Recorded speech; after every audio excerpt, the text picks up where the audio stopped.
Magandang araw po sa inyong lahat mga kabayan at kaibigan. Nais niyo pong malaman ang latest IATF arrival protocol para sa green, yellow, and red list countries effective ngayong January 16 to 31, 2022.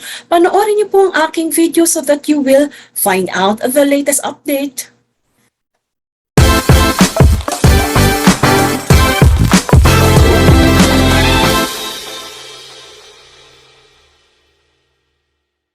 Magandang araw sa inyong lahat mga kabayan at kaibigan. Ako po si Jamey Iris at muli, maghahatid po ako sa inyo ng latest travel updates, especially kung kayo ay pauwi ngayong January 16 hanggang January 31.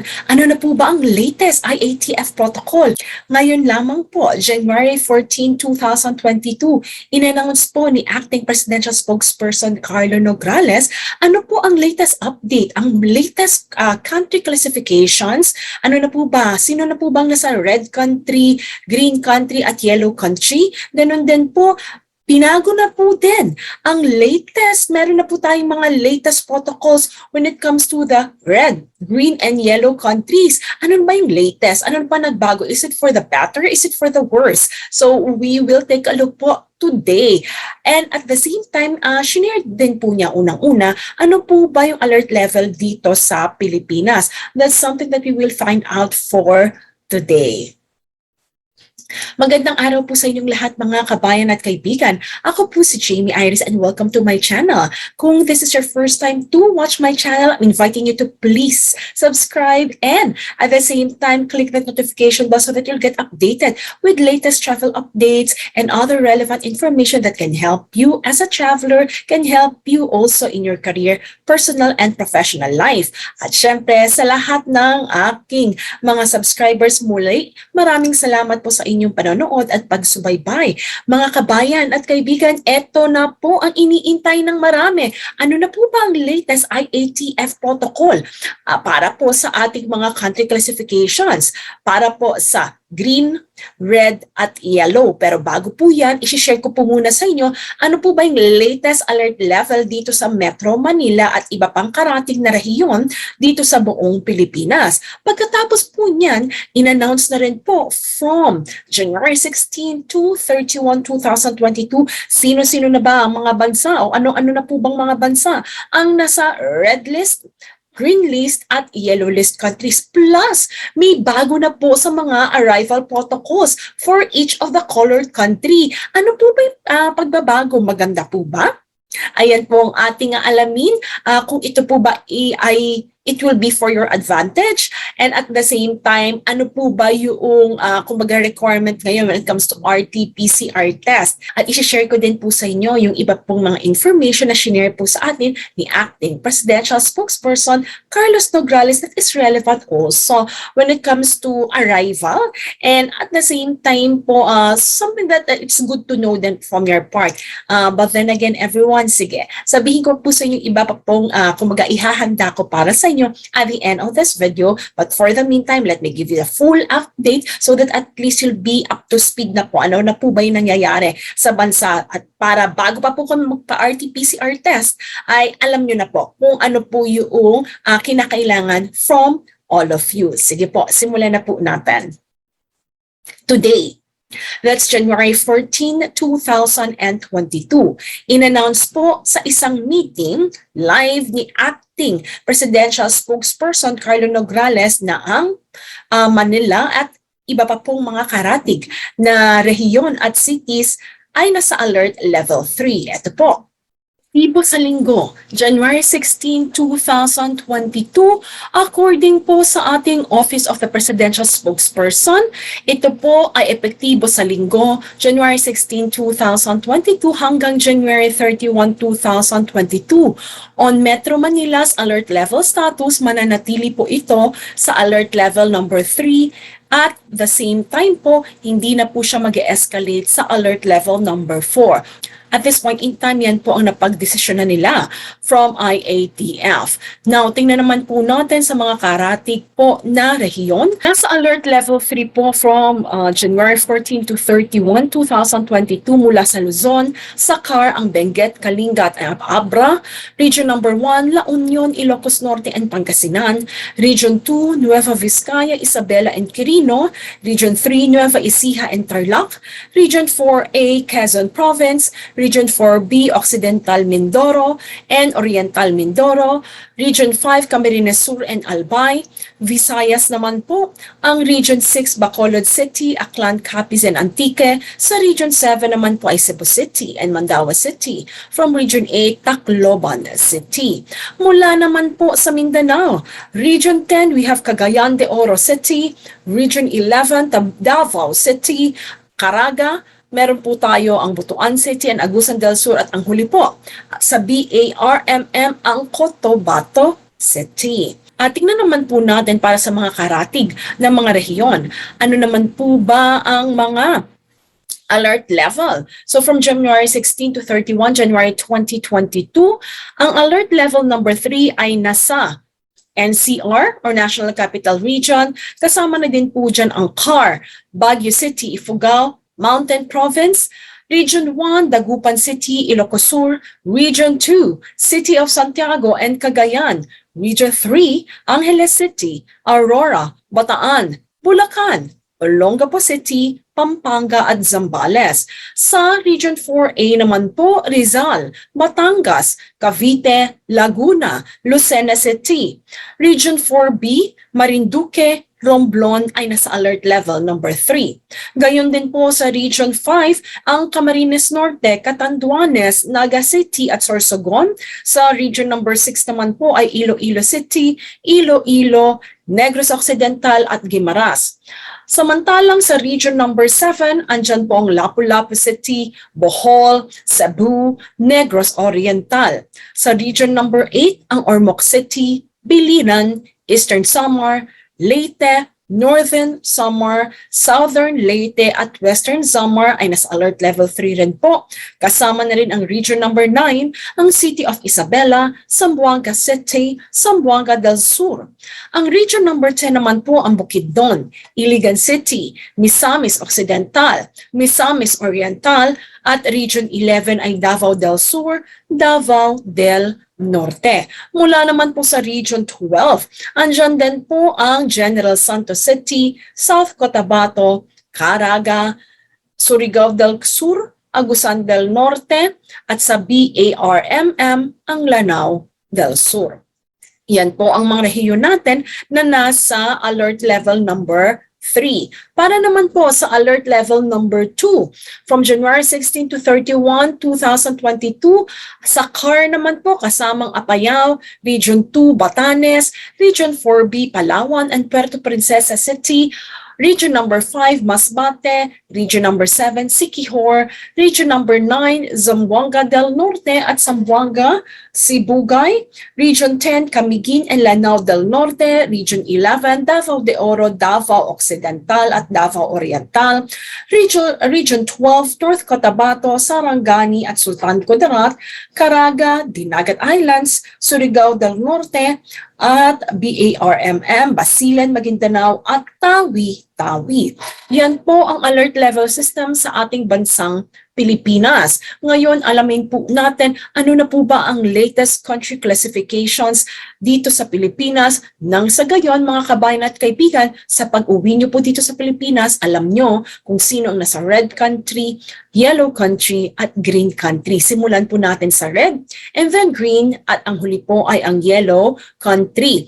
At gayon din po, hindi lang natin aalamin kung ano-ano mga bansang naririto, ano po yung latest protocol.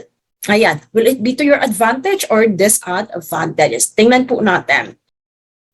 Para po sa mga bansa na nasa red list countries as per IATF Resolution number 157B from January 16 to January 31, 2022, andyan po ang Antigua and Barbuda, Aruba, Canada, Curaçao, French Guiana, Iceland, Malta, Mayotte, Mozambique, Puerto Rico, Saudi Arabia, Somalia, Spain, US Virgin Islands, at total of, ayan, meron po tayong 14 countries in the red list countries as of today. Today is January 14. So mga kabayan, so marami po sa atin na nasa Espanya, mga kababayan po natin nasa Saudi Arabia, at syempre marami rin po sa inyo ang nasa Canada. Wait lang po ha, pakinggan po natin yung latest din na iba pang protocol. Yes, you're classified in the red list countries, pero teka lang po, meron pong pagbabago. Hindi po ito katulad nung last month na or early this month po wherein hindi allowed mag-travel ang mga hindi Filipino. So saglit lang po, i-announce ko yan in a little while, but for the meantime, ito po yung nasa red list countries. At again, ang nasa yellow list country naman po natin, all other countries and territories jurisdiction na hindi po nakalista sa red list at green list. Ano ba yung green list countries po natin? Ito po. So from the green list countries, ito po, meron po tayo. So we have Bangladesh, Benin, Bhutan, British Virgin Islands, China Mainland, Ivory Coast, Djibouti, Equatorial Guinea, Falkland Islands, the Gambia, Ghana, Guinea, Hong Kong, India, Indonesia, Japan, Kosovo, Kyrgyzstan, Montserrat, Morocco, Niger, Oman, Pakistan, Paraguay, Sabah, ito po yung Special Municipality of the Kingdom of the Netherlands, Saint Barthélemy, Senegal, Sierra Leone, Saint Eustatius, Taiwan, Timor-Leste or East Timor, and Uganda.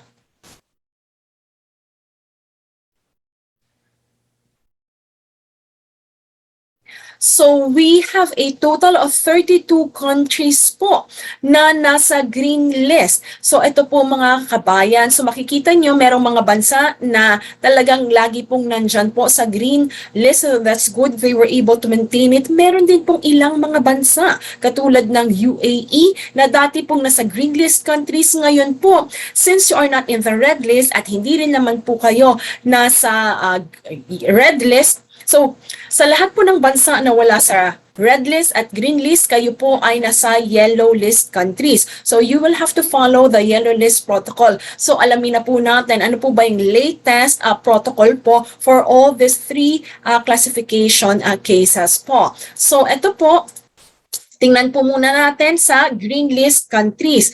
Kung ikaw po ay nasa green list country, ito po. Ang protocol po natin para sa mga fully vaccinated as per IATF Resolution number 157, so lahat po ng mabanggitin ko galing sa IATF Resolution na ito, sinasabi po nila na any fully vaccinated international arriving passengers, kailangan mong magpakuha ng negative RT-PCR test within 48 hours prior departure from the country of origin. So, nabago na po ha, para sa lahat po ito. Hindi na po within 72 hours before your flight. Ito po ay 48 hours before your flight. So bagong bilangan na naman po tayo nito, mga kabayan at kaibigan. But anyway, so yan po muna, pagpatuloy ko and then we will definitely, I will tell you other details about it later. And then upon arrival, you shall no longer, ito naman po yung good news, okay, great news sa mga country na nasa green list po. Upon arrival, if you're fully vaccinated, you will no longer be required to observe a mandatory facility-based quarantine.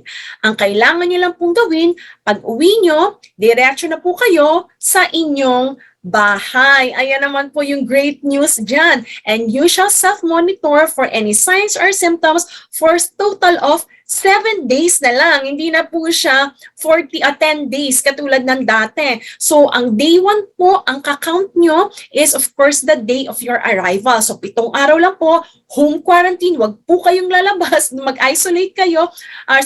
Mag-quarantine po kayo doon sa loob ng inyong bahay. So, yan po, in a way, good news yan para sa green list country arriving travelers po natin kasi at least pwede na po kayo magpasundo sa pamilya nyo sa airport pag uwi po ninyo. So yan po yung ating good news para po sa ating mga fully vaccinated na ating mga arriving travelers from the green list. How about mga green list travelers na hindi pa fully vaccinated? Kung kayo po ay partially vaccinated or not yet vaccinated, ganito po. Mula sa same resolution po, sinasabi nila na kailangan nyo magpakuha ng RT-PCR test within 48 hours prior your departure from your country of origin. You then are required once you arrive here in the Philippines to undergo a facility-based quarantine until the release of your negative RT-PCR test taken on the 5th day. So anong ibig sabihin po nito para sa ating mga balikbayan? Ibig sabihin po ang pre-booking po ninyo ng hotel ay 6. So 6 days po. So similar to the existing one, so 6 days, and then again, the result may come out within 24 to 48 hours. So, pero ang kailangan nyo i-present po na booking sa ating immigration or kaya prior departure ay 6 days and 5 nights. Ayan po. And then self-monitor for any symptoms for 14 days within the first day being the date of arrival. So anong ibig sabihin po nito? Kapag kayo ay na-release, let us just say, nakuha ang resulta ika-6 na araw, uuwi na po kayo. So make sure mag-home quarantine po kayo. Total of 14 days po ito. And then, ayan, ang bilangan po natin, yung date of arrival nyo sa Pilipinas, ang kakount natin na first day. So this is for anyone coming from the green list countries, partially vaccinated or unvaccinated, or status cannot be determined yet. Now, para naman po sa ating mga taga-yellow country, kung kayo po ay fully vaccinated according to the same IATF resolution, same din po, kinakailangan nyo mag-present or kumuha po ng negative RT-PCR test taken within 48 hours prior to your departure from any country of origin. Upon your arrival, you shall undergo facility-based quarantine with an RT-PCR test taken on the 5th day with a date of arrival being the first day. So similar po kayo dun sa green country na unvaccinated. So 5 araw po, sa ika-5 araw, magpapaswab na kayo. Non-OFW and balikbayan, you have to present at least a 6-day booking po ng inyong hotel. Bali 6 days and 5 nights po. Bakit? Kasi yung resulta lalabas within 24 to 48 hours. Looking forward, madali po itong lumabas. Nang sa gayon, you can check out already. And then, ito ang pinakaiba naman po. Once with a negative result, you may be released for completion at mag-home quarantine na lang po kayo ng 7 araw. Kasi fully vaccinated po kayo, hindi po 14. So, ika-5 ang swab test nyo, 6 na araw ang inyong hotel quarantine, pero ang home quarantine niyo ay 7 na lang po as opposed to 14 kumbaga yung beginning of the month po. So yan. So 2 araw na lang siguro po. Or kaya pag labas nyo, saglit na lang home quarantine then tapos na po. Okay na po yon. So I am quite happy also with this. At least hindi na siya ganun kahaba yung home quarantine po ninyo. At the same time yung quarantine din sa hotel. And then, of course, if you are partially vaccinated or unvaccinated, you're from the yellow countries, same IATF resolution, then therefore, negative RT-PCR test taken within 48 hours prior to your departure from the country of origin. Upon arrival, you shall undergo the facility-based quarantine with an RT-PCR test done on the 7th day with the date of arrival being the first day. So, again, non-OFWs and balikbayans and foreigners, you will have to present a pre-booking of at least 8 days. Yes, so 8 days, and then again, once the negative result, you may then be released for completion of home quarantine up to 14 days from the date of arrival, counting it as day 1. So that's it for our partially vaccinated and unvaccinated from the yellow country. Now, the question in your head, especially I believe from Canada, Saudi Arabia, at Espanya or Spain po, napasama na naman po ang inyong country, Spain, sa red list countries. Pero ganito po, don't despair. Ibig sabihin ko, wag po kayo sobrang malungkot kasi hindi naman po, kumbaga it's better kasi than the previous protocols that we have for red list countries kumbaga last time. Sige, pakita ko na lang po sa inyo para maintindihan nyo po. Bagamat ganun po, may pag-asa pa rin po mga kabayan kayong makauwi. Kaya, ayan. Sige, ano po ba ito? The protocols as per IATF Resolution number 157, the protocols for red list countries, jurisdictions, territories in all ports of entry in the Philippines shall be as follows. The inbound international travel of all persons coming from or who have been to the red list countries or jurisdictions and territories within the last 14 days prior to your arrival to any port of the Philippines, ano pong sinabi? Shall be allowed. So, shall be allowed mga kabayan. So, sa mga kabayan po natin taga-Espanya at iba pa pong mga red list countries, allowed po. Hindi po katulad nung last time na hindi po talaga allowed. Tapos, meron pa tayong repatriation flight, so forth and so on. Ngayon po, wala nang ganyan. Sinabi po nila, you will be allowed to enter the Philippines. All you have to do is follow the latest arrival protocol for red list countries. So makakauwi pa rin po kayo. Ito na nga lang po, syempre, it's better than those sa protocol dati.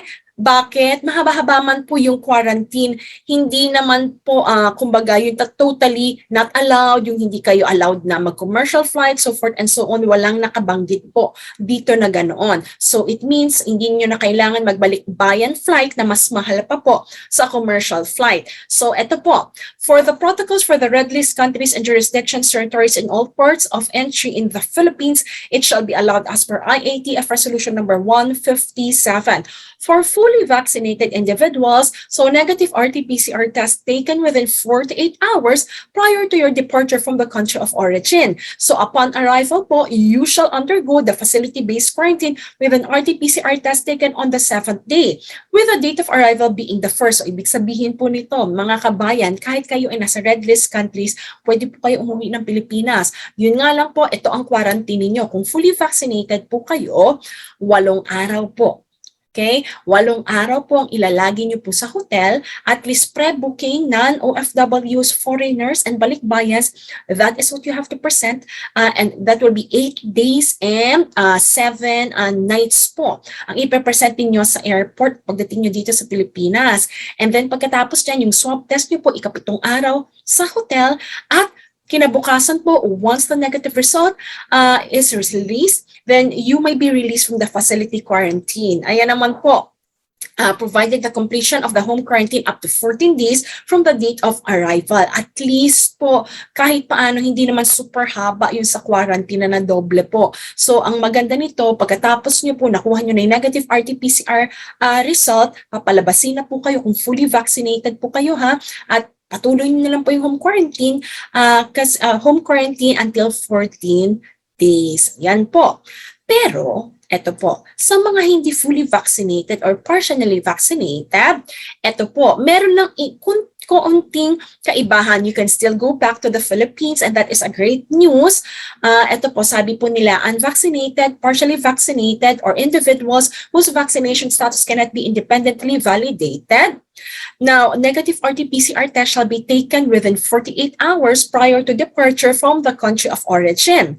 And then upon your arrival here in the Philippines, you will also have to undergo the facility-based quarantine with an RT-PCR test done on the 7th day, with the date of arrival being the 1st day. So pareho po kayo, galing sa red list countries, 7 araw po ang inyong swab testing. Ang magkakatalo lang po, o ang pagkakaiba ay ito. You may be discharged only upon the completion of a 10-day facility-based quarantine regardless of the RT-PCR test result, and shall observe home quarantine until the 14th day, with the date of arrival being the 1st day. So explain ko po mabuti. Ang ibig sabihin po nito, kagaya pa rin po siya nung last time. So ang ibig sabihin po nito, 7 araw ang inyong swab test. Hindi po ba ngayon maaring lumabas po ito 24 or 48 hours? So pwedeng lumabas kinabukasan. So 8 days, ika-8 day or ika-9th day. Pero kahit lumabas po yun, hindi katulad po ng vaccinated, lalabas sila agad. Kayo hindi po. Kasi hindi po kayo vaccinated, so it means that you have to stay po doon sa quarantine hotel hanggang makumpleto niyo po yung 10 araw. Yan.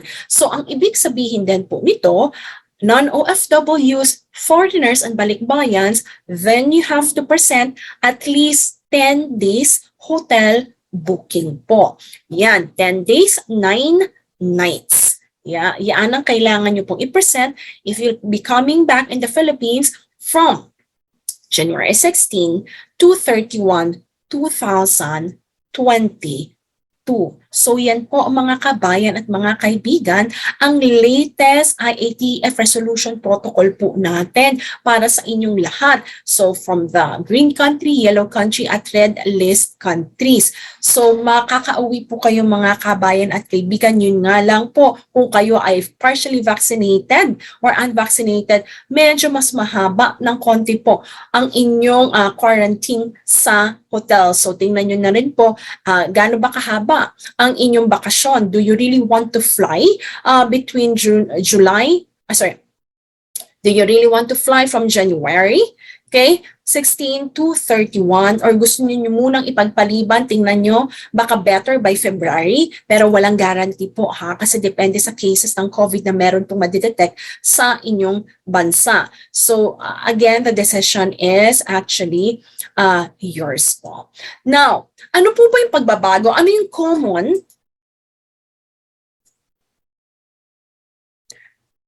Now, kung papansinin po natin, ano po ba yung common na pagbabago sa lahat ng mga protocols? So, meron po tayong new pre-departure swab testing requirement. Hindi na po siya 72 hours. It will be within 48 hours prior your flight or departure from the port of origin to the Philippines. Again, starting January 16, 2022. Ms. Jamey, paano yun? Kami, nakapag 72 hours na. Anong gagawin namin? Huwag kayong mag-alala. Okay? So, sa lahat ng hindi pa nakakapag-swab testing, please follow the new protocol within 48 hours before or prior your departure from the port of origin. However, kung sakasakali na pag 72 hours na kayo, eto po. So, sabi po ng IATF Resolution number 157, kung sakasakali na nakapag-negative pre-departure RT-PCR test taken 72 hours prior to departure, it will still be honored. Huwag kayong mag-alala until only, eto po, kumbaga 0001 hour of January 19, 2022.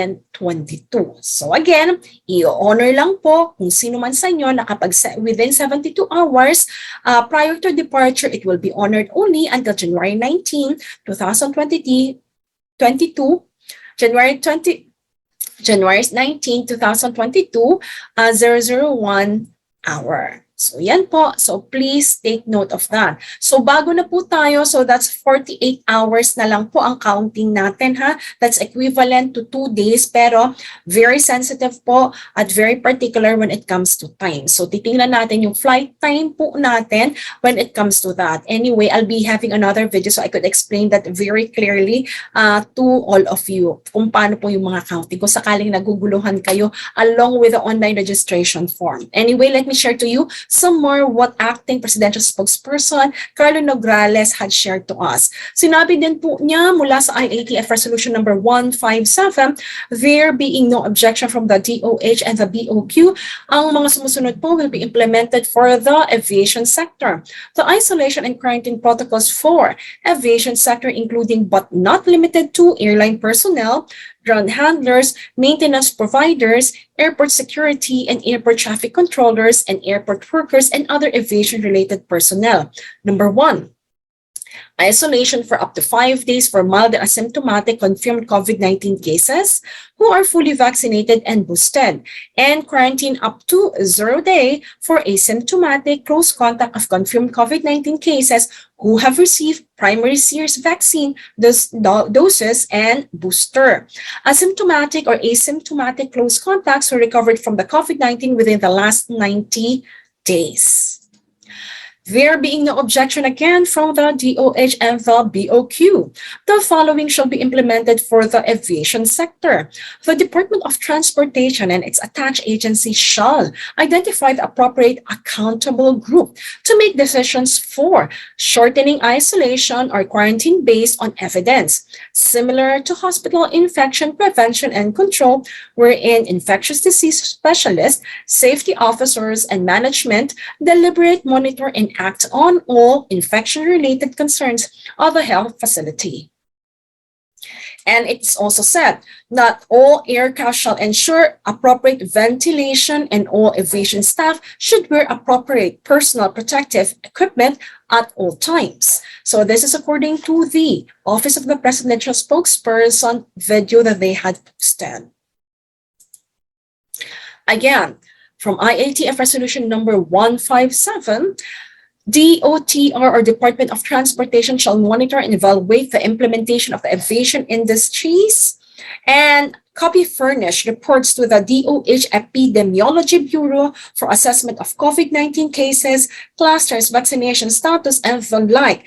IATF retains the authority to revoke or modify the privilege provided to the aviation industry for shortened quarantine and isolation. So just like what I've shared to you the past few days, for the health workers and the general public that were in close contact with these health workers, so they shorten the quarantine for certain purposes. Of course, now they say that this can be applicable also to the aviation industry based from the mentioned information and criteria a while ago.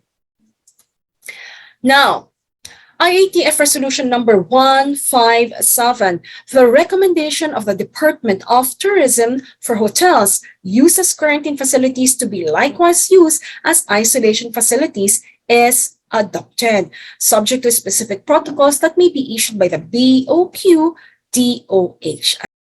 As per the Office of the Presidential Spokesperson. So what does it mean, everyone? So katulad ng nabanggit ko sa iba sa inyo na nasagot ko po yung inyong katanungan, when we talk about kasi quarantine hotels, it means they are not yet confirmed infected with COVID-19. While when you say isolation, automatic po na-detect na yan from swab test nag-positive sila. So yung mga DOH accredited hotel, may mga hotel na they are only certified and accredited for quarantine. At meaning, kapag hindi sila accredited when it comes to isolation, kailangan ilipat po kung sino man po yung kumbaga positive COVID case po sa isang hotel na isolated, kumbaga, this is an isolation hotel na na-certify siya. Siyempre, yung cleaning. So, there are some of you are asking me, Ms. Jamey, how can we be sure na malinis ang hotel? How can we be sure, again, ayaw natin, kumbaga, breeding ground ito ng COVID-19, especially kung labas-masok ang mga tao or travelers dito. So, may certain protocol po ang DOT on how they will be, of course, cleaning, thorough cleaning po from the housekeeping team and to the rest of the team who needs to maintain the cleanliness of the hotel. Sinasabi din po dito na ang test na din po ay willing to help to ensure that yung training ng mga tao even sa barangay po, yan, ay maging kumbaga thorough po. So in short po, lahat po yan, kaya before they get certified po dun sa accreditation to be one of the quarantine facilities or isolation facilities, they need to go yung mga testing, anong requirements ng DOT natin at DOH natin para ensure na bago pumasok ang isang pasahero or isa pong mag-check-in sa hotel na binayaran nyo pa po or kaya naman care of OWA, then therefore malinis po dapat yung hotel. So ngayon, meron na daw po. So yung mga hotels na ginagamit for quarantine, isa-certify nila when it comes to maging isolation facility. So I am, based from that, I believe they will also have to ensure that they are trained with the protocols that are used by the isolation hotels. Kasi positive na, so dapat mas malinis yung disinfection, sanitation, and a lot, and even fogging, lahat po yun, kailangan in place po yun, just like what certified isolation hotels are doing. So, yun po mga kaibigan, yan po yung ibig sabihin po nito. Now, Foreign national, as per, ito naman po para sa mga foreign nationals, IATF Resolution number 157. Foreign nationals are allowed, who are allowed to enter the country shall be subject to the following additional protocols. Beginning February 16, 2022, proof of full vaccination shall be made a requirement for entry of all foreign nationals allowed to enter the Philippines. Full po, so ibig sabihin nito, partially vaccinated seems to be in question. Anyway, let's take a look po. Exceptions to the requirement that all passengers to be fully vaccinated and to provide proof of vaccination status prior to boarding an airplane or vessel to the Philippines are absolutely limited to the following groups. Number 1, children below 18 years old. Number 2, people medically unable to receive the vaccine as certified by a competent public health authority in the country or port of origin, and foreign diplomats and their qualified dependents or 9E visa holders. Foreign diplomats and their qualified dependents, 9E visa holders. So again, everyone, at this point in time, I believe meron na po sa inyo nag-iisip, Ms. Jamey, anong ibig sabihin nito? Foreigners allowed to enter the country, kasama na ba mga tourists? Wala pong i-specify eh. Honestly, yun din yung iniintay ko. I have to be very honest. This is quite so generic. It means at this point in time, foreign nationals allowed to enter the country, yun lang po yung may mga long-term visa. Pero, tingnan po natin. Kasi one great thing is in-announce nila to in advance. Baka meron pa silang i-announce sa atin later on. But for the meantime, wala po silang in-specify. So stick po muna tayo sa mga foreigners that they said are allowed to enter the Philippines. Malay po natin by February. Let's see. Let's wait and see. Baka may magandang hinaharap naman po yung mga nagtatanong kung possible na foreign tourist by that time. So let's see. Let's see po, babalitaan ko po kayo.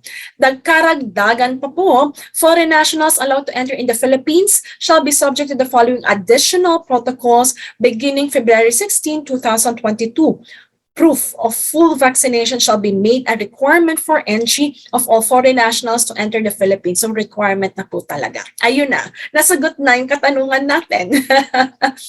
And then the DOT or the Department of Transportation through the Civil Aeronautics Board is hereby instructed to mandate the Philippines to require foreign nationals traveling to the Philippines to present proof of full vaccination to boarding flights to any points in the Philippines. So whether domestic po yan, kailangan po, lalo na po yung international flights, kailangan po fully vaccinated na po ang any foreigner who will be coming to the Philippines. Again, at this point in time, hindi pa nila in-specify kung allowed na ang foreigner, pero shall it be allowed later on?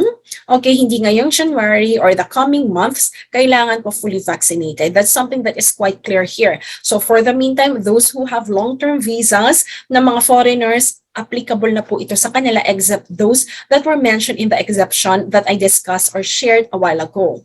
Now, karagdagan po before we end, foreign nationals allowed to enter in the country shall be subject to the following additional protocols from IATF Resolution number 157. Ito po ang sinabi. The National COVID-19 Vaccination Certificate of the following countries, Colombia, Iraq, Monaco, Italy, Tunisia, and Vietnam shall be accepted and recognized for purpose of arrival, quarantine protocols, as well as interzonal or intrazonal movement. In addition to such, other countries, territories, jurisdiction whose proofs of vaccination the IATF has already approved for recognition in the Philippines, and without prejudice to such other proofs of vaccination approved by IATF for all inbound travelers. The BOQ, the Department of Transportation, One-Stop Shop, and the Bureau of Immigration are directed to recognize only the proofs of vaccination thus approved by the IATF. So katulad po na na-discuss sa inyo last time, so aside from the countries na meron na pong reciprocal agreement with the Philippines, it means po, tatanggapin po nila yung vaccination card or vaccine PH ng Pilipinas kapag ang mga Filipinos ay nagpunta sa country natin, or whoever got vaccinated here in the Philippines, a-acceptin nila. Then therefore, that's why we are also accepting, kasi sa atin, ang tawag natin doon, National Vaccination Certificate. Ngayon, bawat country or bawat bansa, meron din po silang national vaccination certificate. So katulad po ng ibang mga country na nag-accept na po ng vaccine PH natin for any arriving Pinoy in their country, itong mga karagdagang bansang ito, in-accept na rin po nila. So in return, in true for those reciprocal agreement, tatanggapin na rin po natin kung sakasakali na kahit foreigners po sila, kasi sa Filipinos naman may exemption di ba, lalo na kung OFW ka, pero kung balikbayan or foreigner po, so ngayon, kung ipapresent mo yung national certificate from Colombia, Iraq, Monaco, Italy, Tunisia, and Vietnam, then therefore it will be accepted. Along with the other countries mentioned in my previous, kumbaga, updates na binigay sa inyo mula din naman po sa Office of the Presidential Spokesperson. And that's it mga kabayan at kaibigan. Yan po ang ating latest update for January 14, 2022 for all arriving travelers here in the Philippines. So if you will be arriving between January 16 to 31, 2022, please take note of these reminders that we have given to you about the new protocols. If you have some questions, please let me know.